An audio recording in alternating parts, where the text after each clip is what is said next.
श्रीमद् भगवद गीता के पास आपके हर प्रश्न का उत्तर है। चाहे आपकी कोई भी परेशानी हो, कोई भी इच्छा हो, श्रीमद् भगवद गीता आपके हर प्रश्न का उत्तर देती है, आपकी हर समस्या का हल देती है। चाहे वो परेशानी आपके मन की हो या धन की हो या आपके शरीर की हो या आपके रिश्तों की हो, आपको अपनी हर समस्या का उत्तर श्रीमद् भगवद गीता में जरूर मिलेगा। आज हम उसी श्रीमद् भगवद गीता के ऐसे 11 अनमोल उपदेश आपको बताएंगे जो आपकी पूरी जिंदगी बदल देंगे। बस आप इन बातों को वीडियो के अंत तक ध्यान से सुनिए। जो भी व्यक्ति इस वीडियो को अंत तक सुनेगा, उसे अपनी जिंदगी, उसे अपनी हर परेशानी का हल अवश्य मिलेगा। उसे अपनी जिंदगी में जो कुछ भी चाहिए वो उसे जरूर मिलेगा। श्रीमद् भगवद गीता का सबसे पहला उपदेश यही है कि कोई अगर आपका अपना है या कोई आपसे बड़ा है तो उसका अपने प्रति गलत व्यवहार कभी भी सहन नहीं करना चाहिए। ये गीता का उपदेश हमारी जिंदगी से भी जुड़ा है। हम भी अपने मन की अधिकतर तकलीफों को ये सोचकर जिंदगी भर सहते रहते हैं कि ये तो मेरा अपना है, ये तो मेरा बड़ा है, इसको हम कैसे कुछ कह सकते हैं। हम अगर नहीं सहेंगे, कुछ कह देंगे तो हमारे रिश्ते ही खराब हो जाएंगे, हमारे रिश्ते ही समाप्त हो जाएंगे। पर सोचने की बात यह है कि उस व्यक्ति को आप अपना कैसे मान सकते हैं जो आपकी तकलीफों की वजह हो। अपना तो वो होता है जो हमारी तकलीफों को दूर कर दे। तो गीता का ये उपदेश है कि किसी को भी अपना फायदा मत उठाने दो, किसी को भी खुद पर जुल्म मत करने दो, क्योंकि आप जितना सहेंगे लोग आपको उतना सहने के लिए और मजबूर करेंगे। गीता का पहला अध्याय जिसका नाम अर्जुन विषाद योग और दूसरा अध्याय जिसका नाम सांख्य योग है, उसके आरंभ में अर्जुन ने श्री कृष्ण के आगे अपना दुख प्रकट किया है कि हे केशव, मैं कौरवों से कैसे युद्ध कर सकता हूं? ये सब तो मेरे अपने ही हैं। मैं कैसे भीष्म पितामह और द्रोणाचार्य से युद्ध करूंगा, क्योंकि वो दोनों मेरे पूजनीय हैं। इसलिए इन गुरुजनों को मारने से तो अच्छा है मैं भिक्षा के अन्न को खाकर अपने जीवन का गुजारा करूं। और जिन कौरवों से मैं युद्ध करने जा रहा हूं वो सब धृतराष्ट्र के पुत्र मेरे भाई ही हैं, मेरे अपने ही हैं। इन सबको मारने से अच्छा है कि मैं सन्यासी बन जाऊं। तो श्री कृष्ण ने अर्जुन से कहा कि यहां कौन अपना है और कौन पराया है। जो अधर्म करता है उसके साथ युद्ध करना तुझे मोक्ष और मुक्ति देगा। तू अपने इस मन के मोह को त्याग दे, नहीं तो सारा जग तेरी निंदा ही करेगा, तुझे डरपोक कहेगा। बात अपने पराये की नहीं है, बात धर्म और अधर्म की है, बात सही और गलत की है। अगर तू गलत को सहेगा, उसका अंत नहीं करेगा, तो गलत करने वाले को और बल मिलेगा, वो और भी गलत करेगा। इसीलिए मन के मोह को त्याग करके तू युद्ध कर। महाभारत की एक और कहानी भी है। जब अर्जुन के पुत्र अभिमन्यु की युद्ध में मृत्यु हो जाती है तब अर्जुन बहुत दुखी होता है, रोने लगता है। वो श्री कृष्ण से कहने लगा कि मेरा पुत्र अभिमन्यु मर गया है, मैं ये दुख बिल्कुल भी सहन नहीं कर सकता, मैं भी अपने आप को समाप्त कर लूंगा। फिर भगवान श्री कृष्ण उसे आत्माओं के लोक में लेके गए, जहां अभिमन्यु आनंद से बैठा हुआ था। क्योंकि उसने क्षत्रियोचित व्यवहार किया, इसलिए उसे उत्तम पद की प्राप्ति हुई। जब अर्जुन अभिमन्यु के पास रोते रोते पहुंचा, अपने पुत्र को देखकर अर्जुन बहुत प्रसन्न हुआ। उसे गले से लगाकर कहने लगा कि हे पुत्र, तेरे बिना तो मैं जी ही नहीं सकता, मैंने तो अपने जीवन की आशा का ही त्याग कर दिया है। तो अभिमन्यु कहने लगा कि आप कौन हैं? अर्जुन बोला, मैं तेरा पिता हूं, तू मेरा पुत्र है अभिमन्यु। तो अभिमन्यु कहने लगा कि कौन पिता कौन पुत्र, मेरे हजारों जन्म हुए हैं। किसी जन्म में आप मेरे पिता बनते हैं और किसी जन्म में मैं आपका पिता बनता हूं। आत्मा का न कोई माता होता है न कोई पिता होता है। जब अर्जुन ने देखा कि मेरा पुत्र मुझे पहचान भी नहीं रहा तो उसका सारा मोह खत्म हो गया। इसलिए गीता के इस उपदेश को ठीक से समझ लो कि यहां कोई अपना पराया नहीं है। जो बुरे वक्त में, तकलीफ के वक्त में हमारा साथ दे, सिर्फ वही हमारा अपना है, बाकी सब पराए हैं। गीता का दूसरा उपदेश यह है कि जो चला गया है कभी उसका दुख मत करो, और जो आने वाला है उसकी बिल्कुल भी चिंता मत करो। जब महाभारत का युद्ध चल रहा था तब अर्जुन ने श्री कृष्ण से कहा कि अगर यह युद्ध हुआ तो करोड़ों लोग मारे जाएंगे। जो सैनिक और योद्धा इस युद्ध में मारे जाएंगे उनकी स्त्रियों का क्या होगा, समाज कैसे आगे बढ़ेगा। और भी बहुत सी बातें अर्जुन ने विस्तार से कही हैं। तो भगवान श्री कृष्ण ने कहा, अशोच्या नन्व शोचस्त्वम प्रज्ञावादांश भाषसे गतासून अगतासूश्च नानु शोचंती पंडिताः। श्री कृष्ण बोले, हे अर्जुन, तू बड़ी बड़ी ज्ञानियों जैसी बातें करता है, लेकिन जो सच में ज्ञानी होता है, वो जो लोग मर चुके हैं, जा चुके हैं या एक दिन जाने वाले हैं, उनकी चिंता नहीं करता है, उनका दुख नहीं करता है। तेरे हाथ में कुछ भी नहीं है, तू चाहकर भी कुछ कंट्रोल नहीं कर सकता। जीवन और मरण ये तो प्रकृति की नियति है। इसीलिए जो ज्ञानी होता है वो किसी के मरने पर भी रोता नहीं है। ज्ञानी जन ना ही बीते हुए कल का शोक करते हैं और ना ही आने वाले कल की चिंता करते हैं। इसीलिए जो होने वाला है वो होकर ही रहता है, और जो नहीं होने वाला है वो कभी नहीं होगा। ऐसा निश्चय जिसको समझ में आ जाता है, जिसकी बुद्धि में आ जाता है, उसे कभी कोई चिंता नहीं सताती, कोई दुख नहीं सताता। हमारे सारे दुखों का कारण ही यही है।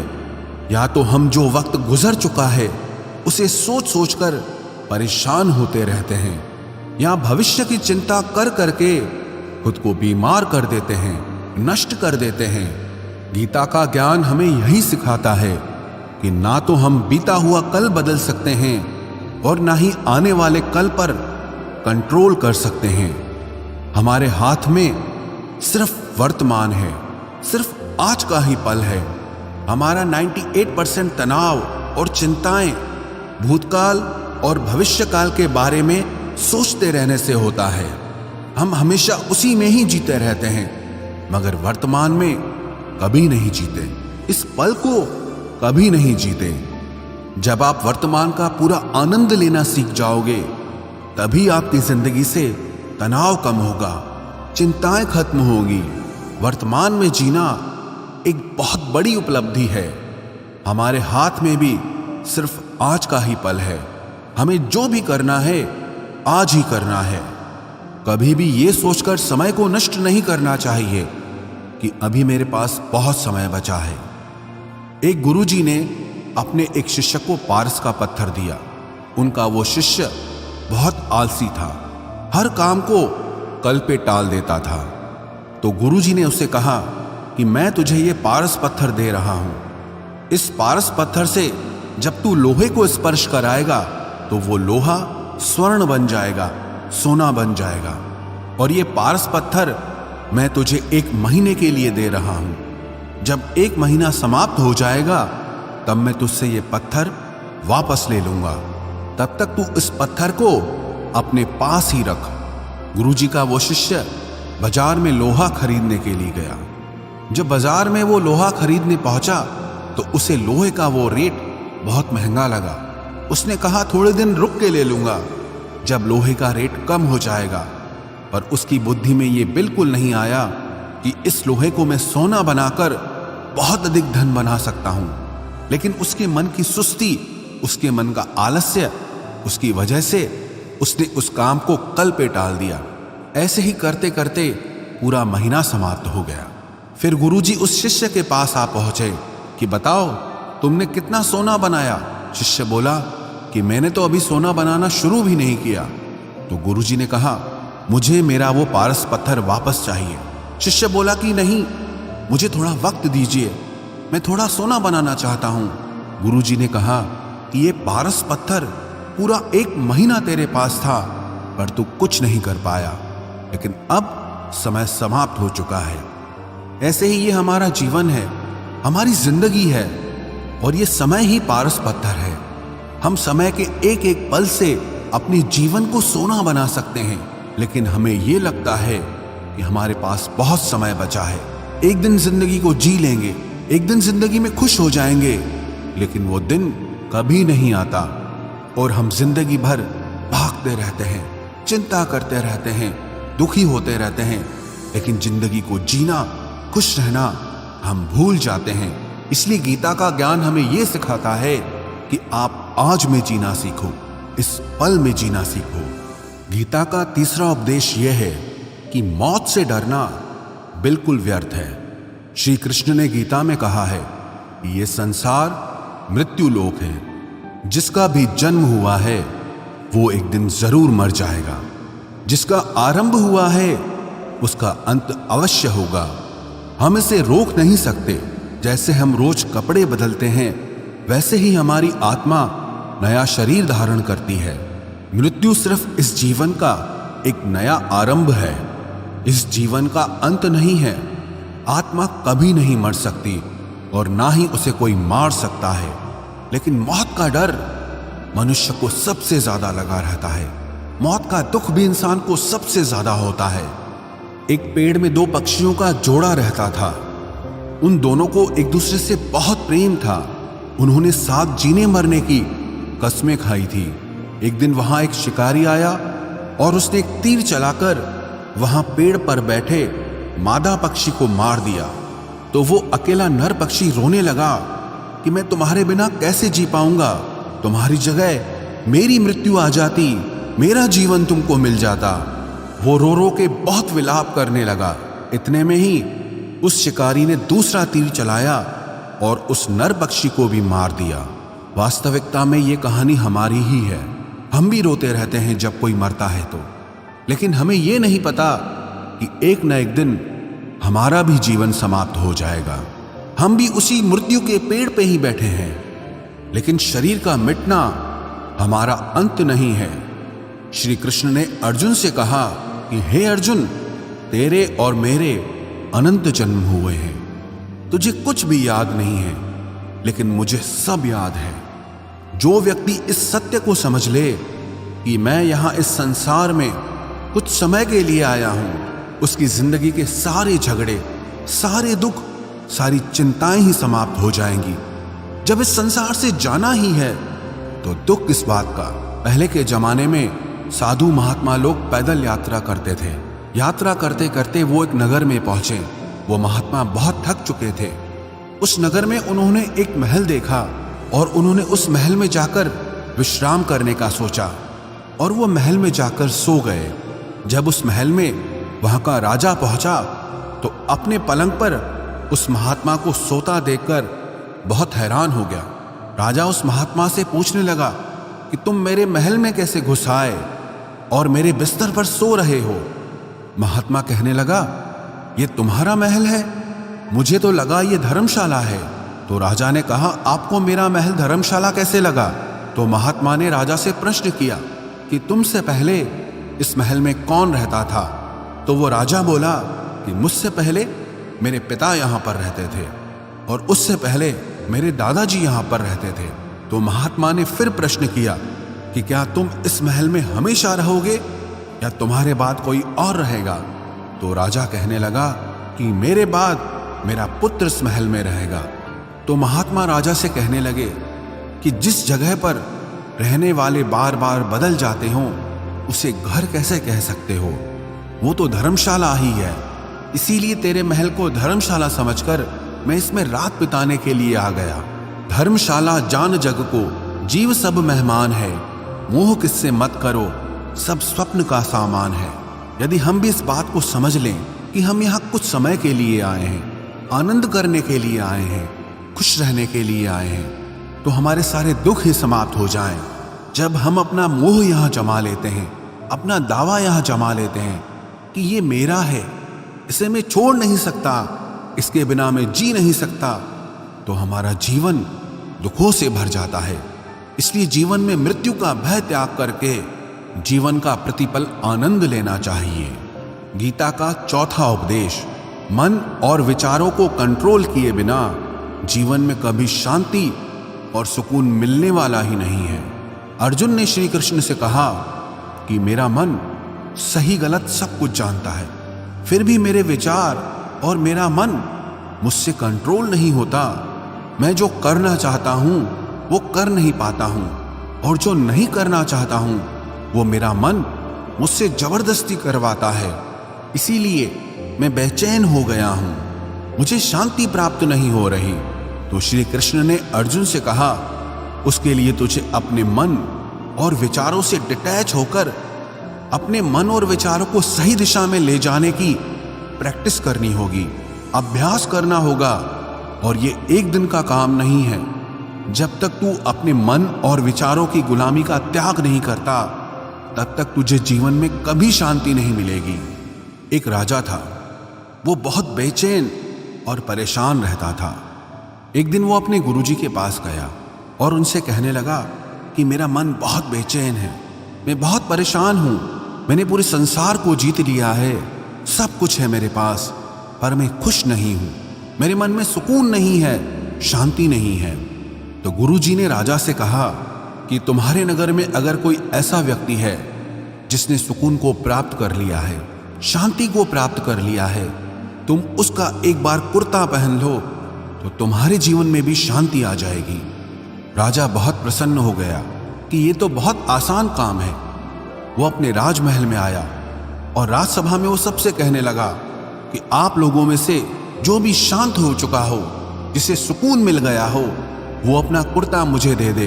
वो बदले में जितना भी धन मांगेगा मैं उसे दे दूंगा। सब लोग एक दूसरे का मुंह देखने लगे। पैसों का लालच आया, लेकिन सबको एक दूसरे की सच्चाई पता थी, क्योंकि किसी की जिंदगी में भी शांति और सुकून नहीं था। सब अपना सर झुकाकर वहां पर खड़े हो गए। फिर उस राजा ने पूरे नगर में ढिंढोरा पिटा दिया कि जिसे भी शांति प्राप्त हो चुकी हो, सुकून प्राप्त हो चुका हो, वो मेरे पास आकर अपना कुर्ता दे दे। वो जितना कहेगा उससे उतना ही धन दिया जाएगा। लेकिन एक भी व्यक्ति ऐसा नहीं मिला जिसे शांति प्राप्त हो चुकी हो। वास्तविकता में जब कोई मरता है तब हम कहते हैं कि वो फलां व्यक्ति आज शांत हो गया। कभी किसी जिंदा इंसान के लिए नहीं सुना कि एक जीता जागता इंसान शांत हो गया है। राजा के सैनिक पूरे शहर में ढूंढते रहे, फिर उन्हें पेड़ के नीचे एक महात्मा तपस्या करता दिखा, जिसके चेहरे पे एक शांति थी, सुकून था। वो सैनिक उस महात्मा के पास आकर पूछने लगे कि क्या आपने शांति प्राप्त कर ली है, सुकून प्राप्त कर लिया है?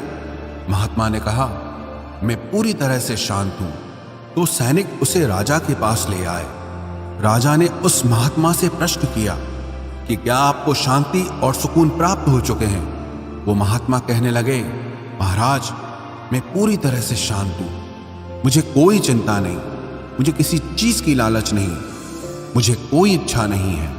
तो राजा भी बहुत प्रसन्न हो गए कि आखिर वो व्यक्ति मिल ही गया जिसे शांति की प्राप्ति हो चुकी है, जिसे सुकून प्राप्त हो चुका है।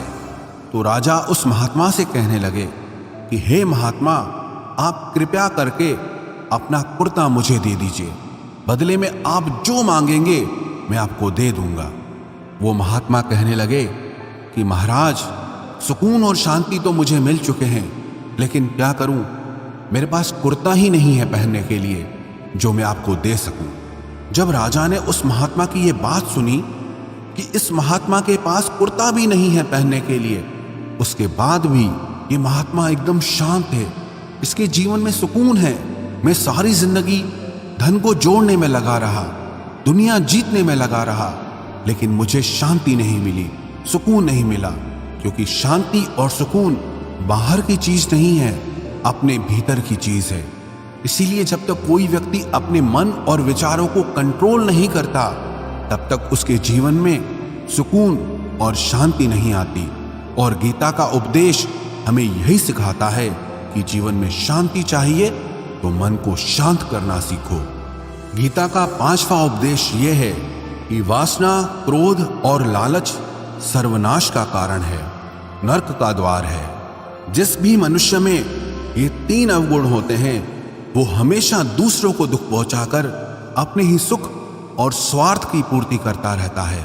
किसी भी चीज की हद से ज्यादा वासना करना और क्रोधी स्वभाव होना और मन में लालच होना उसके जीवन के सुख को समाप्त कर देते हैं, उसके सारे रिश्तों में जहर भर देते हैं। इन्हें नर्क का द्वार इसीलिए कहा गया है क्योंकि जिस इंसान में अत्यधिक क्रोध है, लालच है, वासना है, उसका पूरा जीवन जहर से भर जाता है। उसको मरने के बाद नहीं, जीते जी यहीं पर नर्क का दर्शन होता है। गीता का छठा उपदेश यह है कि सब भगवान एक ही हैं, कोई छोटा बड़ा नहीं है। सब एक परब्रह्म परमात्मा के अलग अलग रूप और नाम हैं। श्री कृष्ण ने गीता के 10वें अध्याय विभूति योग में बताया है कि जितने भी जगत के देवी देवता हैं वो सब मेरी ही विभूति है। मैं ही शिव हूं, मैं ही इंद्र हूं, मैं ही यक्षराज कुबेर भी हूं, मैं ही अग्निदेव हूं, देवताओं के गुरु बृहस्पति भी मैं हूं, समुद्र भी मैं ही हूं, अक्षरों में ओम भी मैं ही हूं, काल का महाकाल भी मैं ही हूं, सारे जगत का नाश, उत्पत्ति और पालन करने वाला भी मैं ही हूं। श्री कृष्ण ने अर्जुन से कहा कि मेरी विभूतियों का कोई अंत नहीं है, इसलिए सब भगवान, सब नाम, सब देवता मेरे ही रूप हैं। इसीलिए तो किसी भी देव या ईश्वर में कभी भेद बुद्धि मत करना, कभी किसी को छोटा बड़ा मत समझना। और गीता का उपदेश हमें यह सिखाता है कभी भी किसी दूसरे के इष्ट को छोटा नहीं समझना चाहिए या इस बात पर झगड़े फसाद नहीं करने चाहिए कि कौन बड़ा है और कौन छोटा है। गीता का 7वां उपदेश यह है, सुख की इच्छा ही आखिर में हमारे दुखों का कारण बनती है। श्री कृष्ण ने अर्जुन से कहा कि मनुष्य जितना सुखों की लालसा और इच्छा करता है उतना ही उसकी इंद्रियां सुख भोग में आसक्त हो जाती है, उतना ही इंसान का मन संसार के सुख और आकर्षण का गुलाम बन जाता है। और जितना सुख के पीछे भागेगा उतना ही उसे दुख के अनुभव से भी गुजरना पड़ेगा, क्योंकि ये संसार का नियम ही है। जो चीजें शुरू में मन को बहुत आकर्षित करती हैं बाद में बहुत दुख देती हैं, और जो चीजें शुरू में मुश्किल लगती हैं, कठिन लगती हैं, बाद में हमें बहुत काम आती हैं। गीता का 8वां उपदेश यह है, जो भी मनुष्य दुनिया के सारे सहारे छोड़कर सिर्फ भगवान को ही अपना सहारा मान लेता है, उसकी हर जरूरत वो ईश्वर पूरी करता है, उसकी हर प्रकार से रक्षा वो परमात्मा ही करता है। अनन्याश्चिन्तयो माम ये जनाः पर्युपासते तेषां नित्याभियुक्तानां योगक्षेमं वहाम्यहम्। जो भी व्यक्ति मुझे ही अपना सहारा मानता है उसका योगक्षेम मैं वहन करता हूँ। योगक्षेमं वहाम्यहम् अर्थात जो चीज नहीं मिली है उसकी प्राप्ति कराना उसका नाम योग है, और जो चीज जीवन में मिली हुई है उसकी रक्षा करना उसका नाम क्षेम है। तो श्री कृष्ण कहते हैं जो मुझ पे डिपेंड हो जाते हैं उनको जो चाहिए वो मैं जरूर देता हूँ और उनकी हर प्रकार से मैं रक्षा भी करता हूँ। गीता का 9वां उपदेश यह है कि इस संसार में हमारा कुछ भी नहीं है।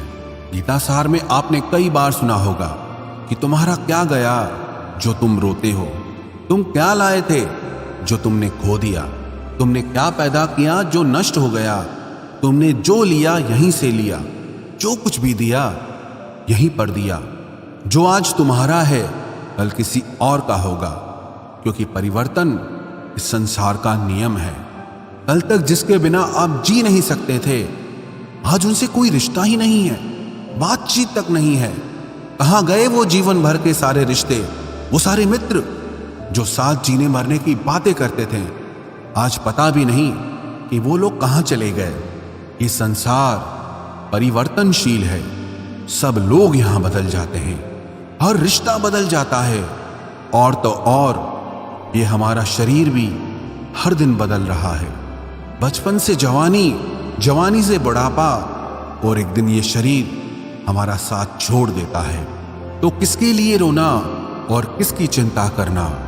हम सारी जिंदगी चीजों को, रिश्तों को, जिंदगी को बनाने में, सजाने में, संवारने में लगे रहते हैं, लेकिन एक दिन सब कुछ बिखर जाता है।